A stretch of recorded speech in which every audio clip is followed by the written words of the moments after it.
Hey guys, it's Hunter. Welcome back to another video. It's the first Ask-a-Fish for a couple of weeks since NAMM, so let's get straight to your questions. Can you do the Pro Series Mick Thomson Soloist, please? Yeah, I didn't think this one would be that popular, but a surprising number of you have been asking about it. For those unfamiliar, Mick Thomson is one of the two guitarists in Slipknot. The other one is Jim Root. I've done demos on both his Jazzmaster and Telecaster, both great guitars. Always had a bit of a soft spot for Slipknot.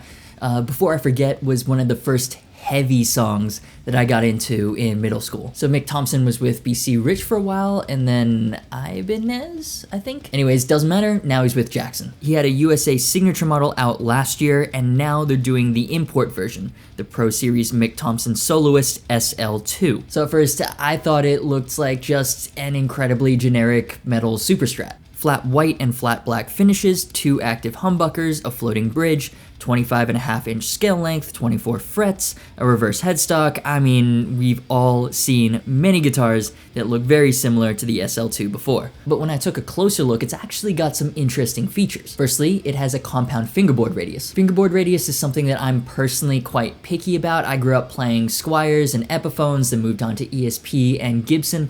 All of them have relatively round fingerboards. So while shredders tend to love these flatter fingerboards, I find them weird and uncomfortable. It's just one of those things. So the compound radius goes from 12 inches near the nut to 16 inches at the higher frets. It's a good compromise for chordy stuff lower down and shreddy stuff higher up. Then the neck shape has been carved to Mick Thomson's super thin custom profile. I found the neck on Marty Friedman's X-Series Monarch to be incredibly thin already, so I'm curious about how thin it really is on the Soloist. And the pickups are Mick Thomson's signature blackouts. I've been meaning to try out blackouts for ever since they were announced as Seymour Duncan's competitor to EMGs, actually. So obviously his signature models are the only guitars that come with his signature pickups, which are supposedly even hotter than regular blackouts. That'd be interesting for me since I use active pickups all the time, so it'd be cool to see how they compare. But the big thing about this guitar, remember I mentioned the floating bridge?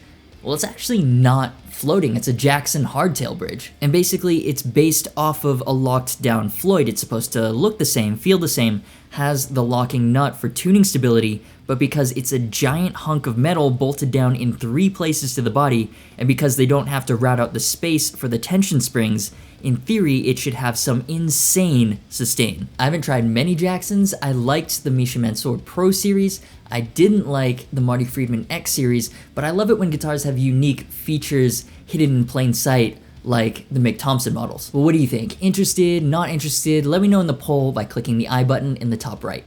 What do you think of the new DSL series? It's supposed to have fixed the bugs in the last DSL series, and it has master volumes, finally. Just wondering if it would be worth the money. Yeah, Marshall's doing some cool stuff this year. There's the Origin series that I talked about last week, and they're also revamping the DSL series. I have the, well, now old DSL 100H, and I love that amplifier. It's the amp of choice for Gary Holt of Slayer and Exodus, and if it's good enough for Slayer, it's good enough for me. I use it for cleans a lot. It actually has a really nice clean channel. The thing about it is, though, it's definitely a more modern sounding amp, and the dirty channel is a little interesting. It's got plenty of gain and it's very scooped. The bottom end is a little flubby. It's surprisingly similar in tone to my dual rectifier with like harsher highs. It can get a little brittle. So it requires some finesse in the EQ controls, but once you get it right, especially with an overdrive in front, it kicks some serious ass. So for the new range, they've kept the 100 watt and 40 watt versions, they've added 20 watt and 1 watt versions to the lineup,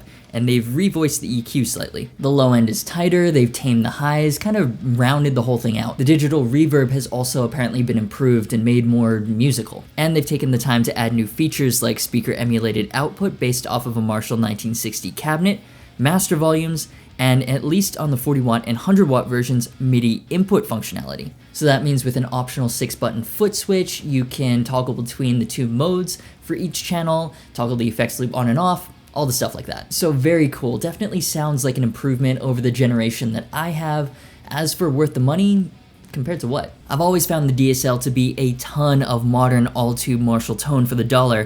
The 100 watt version is like $900, and if that's the sound you're going after, I definitely recommend it. But if you're asking compared to the old DSL, they're selling the new ones for the same price, and it sounds like they've really listened to customer feedback and made the changes that people were asking for. So if I was picking one up today, I'd pick the new 100HR over the old 100H, no question. But it doesn't seem like a big enough improvement that I'm rushing to the store to trade mine in for the new one. I do want to try the 1-watt DSL head though. It's $300, it's all tube, it has the speaker emulation and power soak features, it's even got the reverb. So if they manage to boil down the legitimate DSL sound into that cute little package, that could be an amazing little practice amp. So Marshall's doing big things this year. Are you Team Origin, Team DSL? Again, you can vote in the poll that should be appearing now.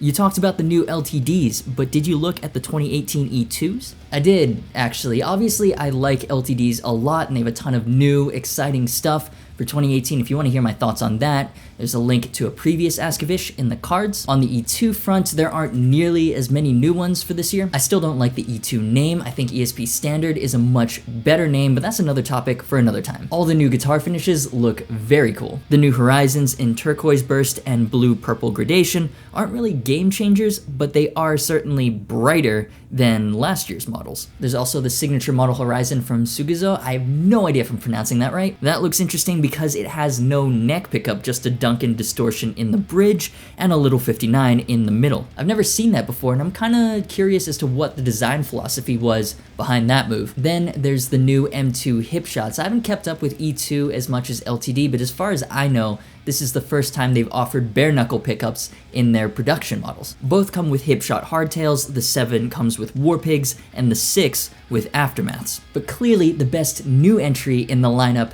is the E-II Eclipse in purple sparkle. I love this guitar, and I'm not even being sarcastic here. It's a high quality Japanese made Eclipse, same as my favorite guitar that I own, with one of my favorite EMG sets, Goto hardware, Schaller strap locks, and a heavy dose of irony. Like, I actually really want this guitar. I'm gonna email ESP about this one. And if you're wondering whether it looks that purple and that sparkly in real life, yes it does. Here's a shot I took of it at NAMM. So that's mine, but what's your favorite E-II for 2018? Let me know in the poll. And that'll do it for this week's episode of Ask-a-Fish. Let me know your thoughts on anything discussed in the comments. Like, subscribe, turn on notifications, do all the YouTube stuff. Quick reminders if you want to get updates on videos, behind the scenes stuff, sneak previews about what's coming next, make sure to follow me on Facebook, Instagram, and Twitter. I try to post different things to each of them, so there's actually a reason to follow on all three. Also, companies like to see all the social media numbers, not just YouTube, so that'll help me get the gear you guys want to see. And if you want to become a patron and help me on my quest to improve the content in the future with things like pickup DIs, so you can hear what things sound like through your own rig, check out my Patreon. As always, thanks so much for watching, you've been awesome, and I'll see you for the next video.